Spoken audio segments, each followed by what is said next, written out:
Hello friends, स्वागत है आपका एक बार फिर से मेरे यूट्यूब चैनल की ऑफ गवर्नमेंट जॉब में। तो गाइज आज की वीडियो में मैं एक और नई सीरीज स्टार्ट करने जा रहा हूँ जिसमें हम डिस्कस करेंगे हर टॉपिक के टॉप 10 क्वेश्चंस इंग्लिश और हिंदी में विद एक्सप्लेनेशन। क्योंकि कई बार क्या होता है पेपर्स में हम जब क्वेश्चन को पढ़ते हैं इंग्लिश में तो इंग्लिश के कुछ डिफिकल्ट वर्ड की वजह से हमें क्वेश्चन समझ में नहीं आता और हम फिर हिंदी में पढ़ के उस क्वेश्चन को समझ जाते हैं। ऐसा कई बार मेरे साथ भी हुआ पेपर्स में, इसीलिए मुझे लगा कि क्वेश्चन को हिंदी और इंग्लिश दोनों में लिखना चाहिए ताकि सभी को पढ़ने में आसानी हो। तो गाइज बिना टाइम वेस्ट करे स्टार्ट करते हैं आज की वीडियो। तो गाइज आज का जो हमारा वीडियो है वो उसका टॉपिक है economy planning and NITI Aayog. Start करने से पहले एक बात बोलना चाहूँगा। मैंने वीडियो में टाइमर तो नहीं लगाया है, पर आपसे एक रिक्वेस्ट है, जैसे ही मैं क्वेश्चन को दिखाऊं तो जितना जल्दी हो सके आप आंसर देने की कोशिश करिए अपने मन में, या फिर आप कमेंट बॉक्स में भी आंसर दे सकते हैं। इससे गाइस क्या होगा, आपका जो कॉन्फिडेंस लेवल है वो बढ़ेगा आपके पेपर्स के लिए। तो मैं आपको आंसर दिखाऊंगा, आप अपना आंसर उससे मैच कर सकते हैं। तो फिर स्टार्ट करते हैं क्वेश्चन। तो हमारी आज के वीडियो का फर्स्ट क्वेश्चन है, भारत की पंचवर्षीय योजना प्रणाली को रूस से अपनाया गया था। उस रूसी नेता का क्या नाम है जिसने पहली बार रूस में पंचवर्षीय योजना के दृष्टिकोण को लागू किया था? गाइस आपके पास 5 सेकंड का टाइम है, आप उसका आंसर दे सकते हैं कमेंट बॉक्स में अपने मन में।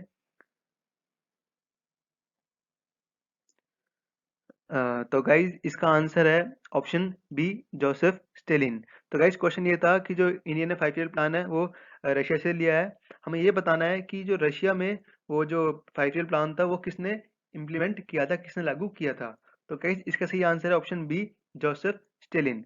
अब हम इस क्वेश्चन के रिलेटेड और भी इंफॉर्मेशन पढ़ेंगे, अगर पेपर में किसी भी तरह का क्वेश्चन आता है तो हम उसका आंसर दे सके। मैं सिर्फ इंपॉर्टेंट लाइंस पढ़ूंगा जो मैंने पहले से ही अंडरलाइन की हुई है ताकि वीडियो लंबी ना हो। आप चाहें तो पूरा पढ़ सकते हैं।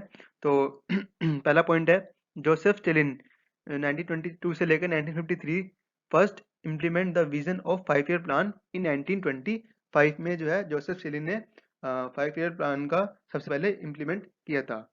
India has adopted the approach of the 5 year plan from Russia. ये हम जान चुके हैं पहले कि इंडिया ने रशिया से लिया है 5 ईयर प्लान की जो सिस्टम है।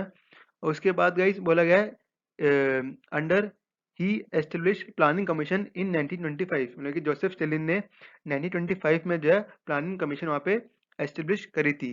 And implemented 3 5 year plans till world war second, और वर्ल्ड वॉर सेकेंड तक जो है रशिया में 3 5 ईयर प्लान लागू हो चुके थे। India started its first 5 year plan in 1951 soon after independence। लेकिन इंडिया ने जो अपना फर्स्ट 5 ईयर प्लान था वो इंडिपेंडेंस के बाद ही 1951 में पहली बार लागू किया था। अब बढ़ते हैं गाइस अपने अगले क्वेश्चन पर। सेकंड क्वेश्चन है, विच of the following statement is incorrect about the Bombay plan? Bombay plan के बारे में कौन सी स्टेटमेंट जो है इनमें से गलत है? तो आपको पास 5 सेकंड है, आप इसका आंसर दे सकते हैं कमेंट बॉक्स में।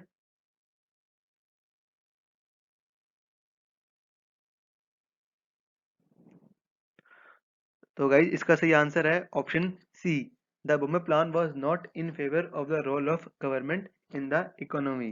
ये गाइज स्टेटमेंट बिल्कुल गलत है। जो बाकी की स्टेटमेंट है ए, बी और डी, ये बिल्कुल सही है। The Bombay plan emphasized on the heavy capital goods and industries, ये बिल्कुल सही है गाइज। ऑप्शन बी भी सही है, the Bombay plan emphasized on reducing income inequalities in society, ये भी सही है। ऐसी ऑप्शन डी में the Bombay plan proposed for universal health care and primary education। अब कुछ इंपॉर्टेंट पॉइंट्स पढ़ लेते हैं। द सिग्नेचर, मतलब कि जो गाइज बॉम्बे प्लान था उस पे जो सिग्नेचर किस किसने किए थे, इससे भी एक क्वेश्चन पूछा जा सकता है पेपर्स में कि बॉम्बे प्लान में आपको क्वेश्चन आ जाएगा, 4 लोगों के नाम दे देंगे, 4 या 5, सबके तो नहीं देंगे वो, कि इनमें से किस किसने जो है बॉम्बे प्लान पे सिग्नेचर किए थे। तो मैंने सारे अंडरलाइन कर दिए हैं। जहांगीर रतन जी टाटा, घनश्याम दास बिरला, ये सारे थे, श्री राम, सब कुछ ये मैंने सारे नाम कर दिए। आप इनको पढ़ लीजिए एक बारी, अगर पेपर में क्वेश्चन आ जाता है तो आप इसका आंसर दे पाएंगे। अगला पॉइंट है, Bombay plan emphasized on heavy capital goods and basic industries, ये बिल्कुल सही है। अब गाइस ये पूछा था कि बॉम्बे प्लान के एम क्या थे। तो गाइस पहला एम था, the plan had envisaged the doubling per capita income within a period of 5 year, मतलब कि इन्होंने एम रखा था कि वो 15 साल में जो एक इंडिविजुअल एक पर्सन है उसकी इनकम डबल कर देंगे। ऐसे ही the plan called upon the state to provide universal health care and primary education. और उनका एक एम ये भी था कि वो जो स्टेट है उसको एक अच्छी हेल्थ केयर देंगे और प्राइमरी एजुकेशन देंगे। तो बढ़ते हैं अपने अगले क्वेश्चन पर। Third question. Third question. तो गाइस हमारा थर्ड क्वेश्चन जो है एक स्टेटमेंट बेस्ड क्वेश्चन है। इसमें हमें दो स्टेटमेंट दी हुई है, उसमें बताना है कि कौन सी स्टेटमेंट जो है सही है और गलत है। तो गाइज फर्स्ट स्टेटमेंट है, उत्तर सुधार अवधि अर्थात 1991 के बाद विकास दर में वृद्धि हुई जो मुख्य रूप से सेवा और कृषि क्षेत्र में वृद्धि से प्रेरित थी। यह फर्स्ट स्टेटमेंट। सेकंड स्टेटमेंट है, उत्तर सुधार अवधि में एकमात्र उद्योग जो सार्वजनिक क्षेत्र के लिए आरक्षित है वे रक्षा उपकरण, परमाणु ऊर्जा उत्पादन और रेलवे परिवहन का एक हिस्सा है। अब गाइज आप बता सकते हैं, आपके पास 5 सेकंड है।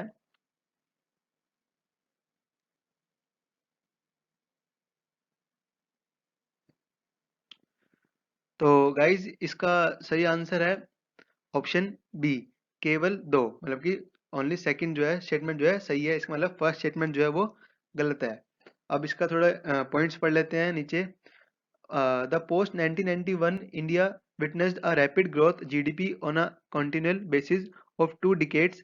The growth of GDP increased from 5.6% during 1980 to 1991 to 8.2% during 2007 to 2012। Like guys ये बोला गया है जो 1991 के बाद जो 20 साल थे, 1991 के बाद लेकिन 2012 तक, उसके बाद जो है गाइस जीडीपी में काफ़ी तेज़ी से हमने सुधार किया है। 1991 तक जो हमारी जीडीपी की जो ग्रोथ रेट था वो था 5.6%, पर उसके जो आगे 20 साल थे वो बढ़ के हो गया था 8.2%। तो इससे भी एक क्वेश्चन बन सकता है कि कौन से जो पीरियड है वो हमारी जीडीपी के लिए अच्छे माने गए हैं। तो वो था 1991 के बाद जो है काफ़ी तेज़ी से हमारी जीडीपी में वृद्धि हुई है। फिर इसके बाद सेकंड पॉइंट है, during the reform period the growth of agriculture has decline. मतलब हमारी जीडीपी जो ग्रोथ करी, बट जो उस काल में जो है जो 20 साल थे उसमें एग्रीकल्चर ने इतनी ग्रोथ नहीं की।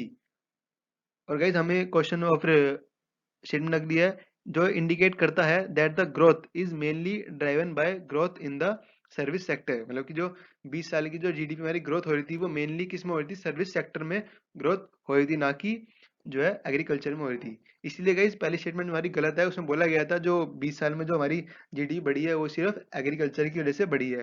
तो पर यहाँ पे बोला गया है जो हमारी 20 साल में जो बढ़ी है जीडीपी वो सर्विस सेक्टर की वजह से बढ़ी है, इसलिए हमारी फर्स्ट स्टेटमेंट जो है वो गलत है। अब थोड़ा और पढ़ते हैं आगे। जो 1991 के बाद गाइज क्या हुआ, जो रिमूव कर दिए रेस्ट्रिक्शंस, लाइक जो हमें काफ़ी सारी हमें कोई काम खोलना है तो हमें उससे पहले काफ़ी सारे डॉक्यूमेंट्स वेरीफाई करने पड़ते थे, तो ये सब जो है लाइसेंसिंग सब कुछ खत्म कर दी गई। कुछ सेक्टर्स में छोड़ा गया जैसे alcohol, cigarette, hazardous chemical industries, explosive, electronics, aerospace and drugs and pharmacy. लेकिन इन सभी में तो थी लाइसेंसिंग, बट जो इसके अलावा और भी इंडस्ट्रीज में थी उनको खत्म कर दिया गया ताकि हमारी जीडीपी ग्रोथ कर सके। तो गाइस क्वेश्चन ये पूछा जा सकता है आपसे कि 1991 के बाद लाइसेंसिंग हटाई गई वो कौन कौन से प्रोडक्ट्स, लाइक कौन कौन सी कंपनियां थी जिनसे लाइसेंसिंग नहीं हटाई गई। तो इसमें आता है अल्कोहल, सिगरेट और हजार्डस केमिकल, ये सारी जो है इनसे अभी भी नहीं हटाई गई थी लाइसेंसिंग, और जो बाकी की थी वो सब हटा दी गई थी।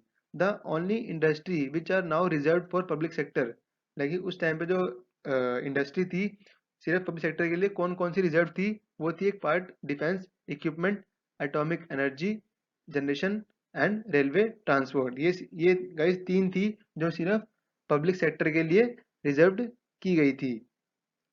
तो गाइस अब बढ़ते हैं अपने अगले क्वेश्चन पर। Fourth question.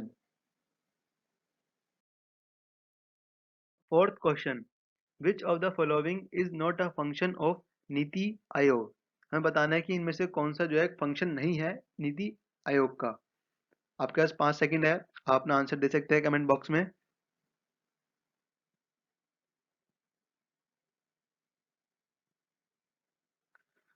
तो गाइज इसका सही आंसर है option B, make suggestions for money sharing. ये नीति आयोग का काम नहीं है, ये नीति आयोग का फंक्शन नहीं है। जो ऑप्शन ए सी डी जो है ये बिल्कुल सही है। जैसे द फोस्टर कोऑपरेटिव फेडरलिज्म, ये नीति आयोग का फंक्शन है। To design strategic and long term policy and programme framework and initiative, ये भी फंक्शन है नीति आयोग का। Option D, to maintain a state of the art resources centre, ये भी एक नीति आयोग का फंक्शन है। इसलिए जो ऑप्शन बी है, make suggestions for money sharing, ये जो है नीति आयोग का काम नहीं है। हमसे यही पूछा गया था कि कौन सा इनमें से जो है नीति आयोग का काम नहीं है, तो इसका सही आंसर है ऑप्शन बी। ऐसे ही थोड़ा पढ़ लेते हैं नीति आयोग के बारे में। NITI Aayog has been constituted to actualise the important goal of cooperative federalism and to enable good governance in India to build strong national state. लेकिन नीति आयोग का गठन सरकारी संघवाद के महत्वपूर्ण लक्ष्य को साकार करने के लिए किया गया था और एक मजबूत राष्ट्र का निर्माण करने के लिए भारत में सुशासन को सक्षम करने हेतु किया गया था। तो गाइज ये इम्पोर्टेंट पॉइंट था नीति आयोग के बारे में, और भी नीचे लिखा हुआ है, आप इसको पढ़ सकते हैं। हम बढ़ेंगे अपने अगले क्वेश्चन पर। फोर्थ क्वेश्चन पढ़ चुके हम। Fifth question. Fifth question, NITI Aayog क्या है?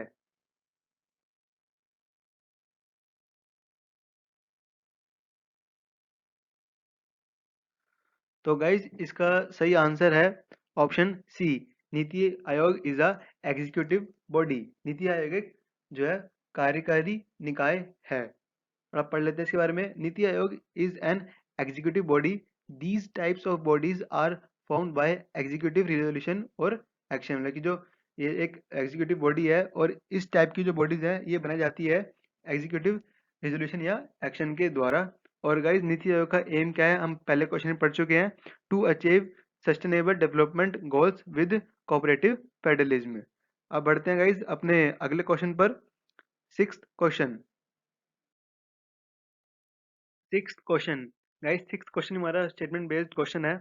तो फर्स्ट स्टेटमेंट है, India recognised the importance of human capital in seventh 5 year plan, ये हमारी फर्स्ट स्टेटमेंट। सेकंड स्टेटमेंट है, human capital treats human beings as a means to an end whereas human beings are ends in themselves in human development perspective. तो guys आपके पास 5 second है, आपको बताना है कि इनमें से कौन सी स्टेटमेंट जो है करेक्ट है।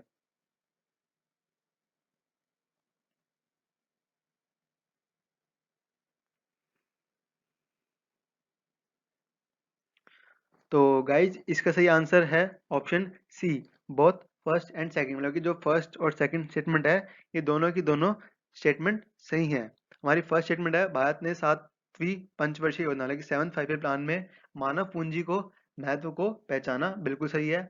और सेकंड स्टेटमेंट है, मानव पूंजी मनुष्य को एक अंत के साधन के रूप में मानती है, जबकि मानव विकास परिप्रेक्ष्य में मनुष्य स्वयं में साध्य होते हैं, ये भी बिल्कुल सही स्टेटमेंट है।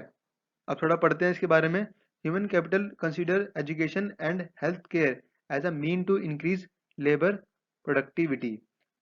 अगर गाइस क्वेश्चन में आपसे ये पूछ ले जो ह्यूमन कैपिटल है वो किसको कंसीडर करती है फर्स्ट नंबर पे, तो गाइस इसका ये आंसर होगा एजुकेशन और हेल्थ केयर को जो है ह्यूमन कैपिटल सबसे अच्छा मानती है, क्योंकि अगर हमारी हेल्थ अच्छी होगी और हम पढ़े लिखे होंगे तो हम ज़्यादा टाइम तक काम कर पाएंगे और उतना ही प्रॉफिट कमा पाएंगे देश के लिए।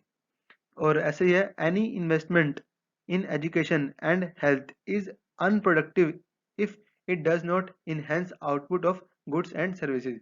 ये बोला गया है कि यहाँ पे अगर कोई भी इन्वेस्टमेंट हम एजुकेशन पे कर रहे हैं वो जब तक यूजफुल नहीं होगी जब तक हमें उससे कोई सर्विस या गुड्स ना मिले। इसको गाइस हिंदी में पढ़ सकते हैं हम। ये हमारा हिंदी में है पूरा आंसर इसका।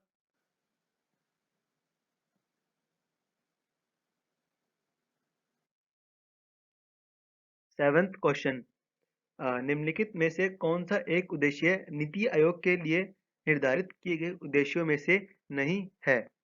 आपको इनमें से बताना है कौन से में से फंक्शन नहीं है नीति आयोग का। तो गाइस नीति आयोग से हम 2-3 क्वेश्चन देख चुके हैं, तो इसको ना नीति आयोग से गाइस काफ़ी इंपॉर्टेंट टॉपिक है, तो आप जितना हो सके और भी पढ़ के जाइए नीति आयोग में। वैसे मैंने इन क्वेश्चन में कवर कर दिया है नीति आयोग के बारे में सब कुछ।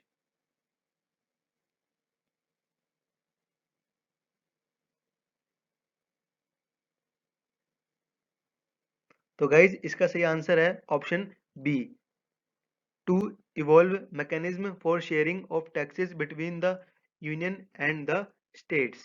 तो गाइज ये जो है काम नहीं है नीति आयोग का, ऑप्शन ए सी डी जो है काम है नीति आयोग के। तो गाइज थोड़ा पढ़ते हैं इस क्वेश्चन के बारे में और। To evolve mechanism for sharing of taxes between the union and the states in function is the function of finance commission. मतलब कि गाइज जो हमारा ये काम है टैक्स बांटना यूनियन और स्टेट्स के बीच में, ये काम है फाइनेंस कमीशन का, ना कि नीति आयोग का। तो गाइस अब पढ़ते हैं objective of NITI Aayog. To evolve a share vision of national development priorities sector and strategies with the active involvement of states in the light of nation objectives. ये हमारा जो है फंक्शन है नीति आयोग का। सेकंड फंक्शन है to foster cooperative federalism through structure support initiatives and the mechanism with the states on a continuous basis, recognizing that strong states make a strong nation। ये भी हमारा फंक्शन है नीति आयोग का। थर्ड फंक्शन है to develop mechanism to formulate credible plans at the village level and aggregate these progressively at higher levels of government। तो ये guys हमारे जो तीन काम थे, ये थे हमारे मेन काम नीति आयोग के। और इसके यही हमारा दिया है, जिसको पढ़ना है हिंदी में वो पढ़ सकता है, या फिर आप स्क्रीनशॉट भी ले सकते हैं। अब बढ़ते हैं अपने अगले क्वेश्चन पर। 8th question, which of the following pairs regarding 5 year plan and their related models is incorrectly matched.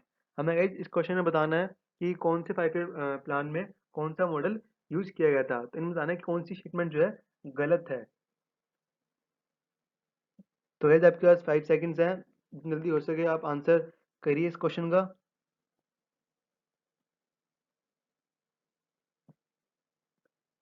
तो गाइज इसका सही आंसर है option D, 4th 5 year plan is Solow Swan model. तो गाइज ये हमारा जो है गलत है। 4th ईयर 5 ईयर प्लान में ये मॉडल नहीं था। ऐसी ऑप्शन ए बी सी बिल्कुल सही है। फर्स्ट 5 ईयर प्लान में हेरड डोमर मॉडल लाया गया था। सेकंड 5 ईयर प्लान में पीसी महालनोबिस मॉडल लाया गया था। थर्ड 5 ईयर प्लान में गडगिल योजना मॉडल लाया गया था। तो ऑप्शन डी जो है ये बिल्कुल गलत स्टेटमेंट है। हमसे यही पूछा गया था कौन सी स्टेटमेंट जो है इनमें से गलत है। तो सही आंसर ऑप्शन डी। अब गाइस पढ़ते हैं फर्स्ट 5 ईयर प्लान के बारे में।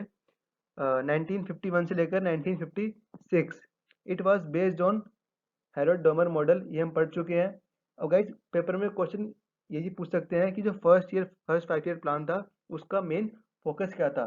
तो गाइज इसका मेन एम था, main focus was on the agriculture development of the country. जो फर्स्ट 5 ईयर प्लान था उसका मेन एम रखा गया था कि हमें डेवलप करना है एग्रीकल्चर को कंट्री के अंदर।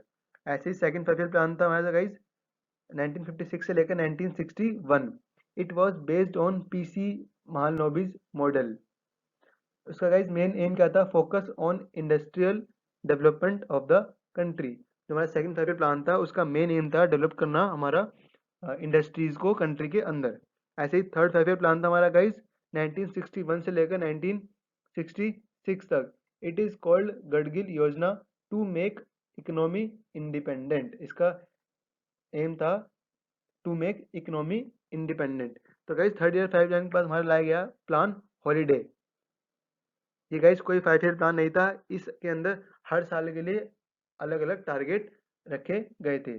The duration of plan holiday was from 1966 से लेकर 69, मतलब कि 3 साल तक ये लाया गया था हर साल के लिए, हर नया अलग गेम।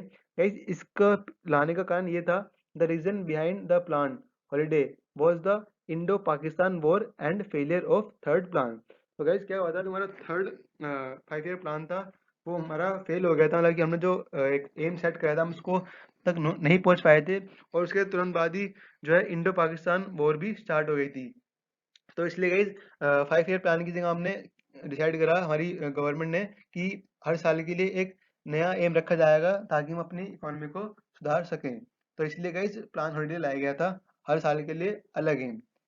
अब उसके बाद गाइज फिर दोबारा से हमने स्टार्ट करा फोर्थ 5 ईयर प्लान, जो कि 1969 से लेकर 1974 तक था।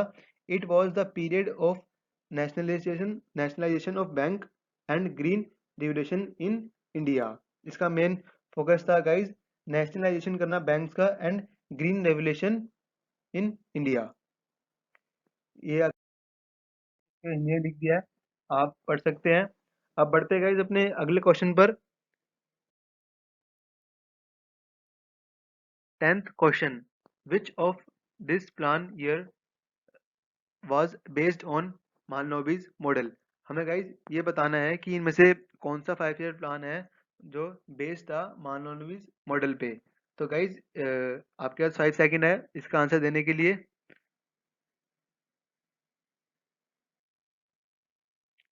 तो गाइस इस क्वेश्चन को हम ऊपर भी डिस्कस कर चुके हैं, अगर इसने वीडियो को स्टार्टिंग से देख रहा होगा तो उसको ये आंसर पता होगा। तो गाइस इसका सही आंसर है option B. Second 5 year plan में जो है हमने मॉडल यूज करा था पीसी महालनोबिस मॉडल। तो इसके बारे में और पढ़ लेते हैं। तो गाइज इस मॉडल जो 5 ईयर प्लान था, सेकंड 5 ईयर प्लान, इसका मेन फोकस था development of public sector and rapid industrialisation. ये एक तरह का इकोनॉमिक डेवलपमेंट मॉडल था। और जो पीसी महालनोबिस उनकी फुल फॉर्म है, जो वो थे पर्सन प्रशांत चंद्र महालनोबिस। और जो the target growth rate was 4.5%, the actual growth हुई थी रेट वाज 4.27%। तो गाइज आज की वीडियो इतना ही। अगर आपको किसी भी क्वेश्चन से कोई भी डाउट हो तो आप प्लीज़ कमेंट बॉक्स में मेंशन करिए। मैं पूरी कोशिश करूँगा आपके डाउट को सॉल्व करने के लिए। तो गाइज मिलेंगे अगली वीडियो में। Till then keep watching, keep studying.